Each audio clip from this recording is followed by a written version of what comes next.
Hey, I'm Luke Hemmings, and I am obsessed with the war on drugs.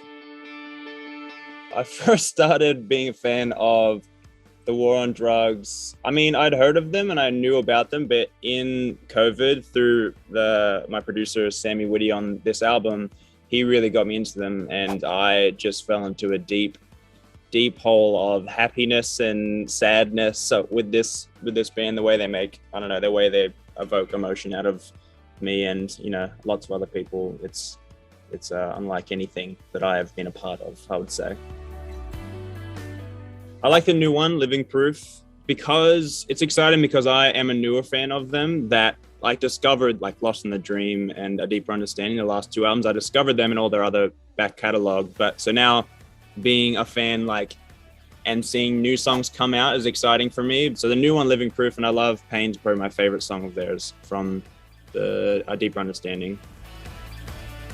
The music videos I've seen are a new one, Living Proof, where it's kind of very stoic and he's walking with the guitar and it's very humble and folky, and I really love that one. I like the Pain one as well. Same two songs, man. I just think I like that one a lot. I like Holding On. It just sort of tells a story without, I don't know, it just tells a really beautiful story. Matches the lyrics really well.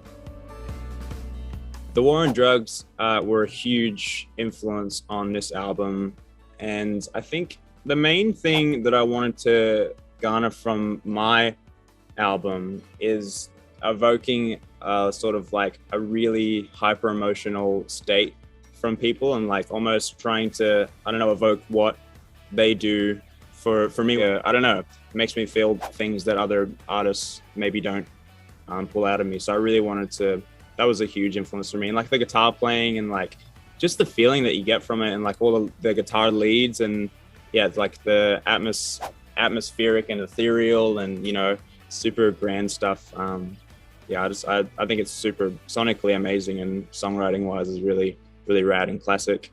Another big reason that I've sort of gravitated towards them is because when I was making my album, I was very, very inspired by them, artists like War on Drugs and Tame Impala, and these people that spend hours on a certain sound, or spend a long time doing different versions of songs, and the super annoying stuff that no one ever sees. And I really wanted to have that sort of passion and care with every bit of music and every bit of lyric that was on my stuff, so that was super inspiring.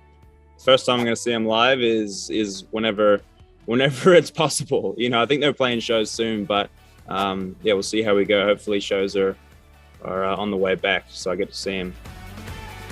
If I could meet them, I don't know, I just want to pick his brain about songwriting and pick his brain about, I don't know, how they get from point A to point B on songwriting and production, and the sonic of it all, and how just the whole process of it would just be super, obviously, inspiring to hear, and understanding it and trying to use some of that in my own songwriting and production.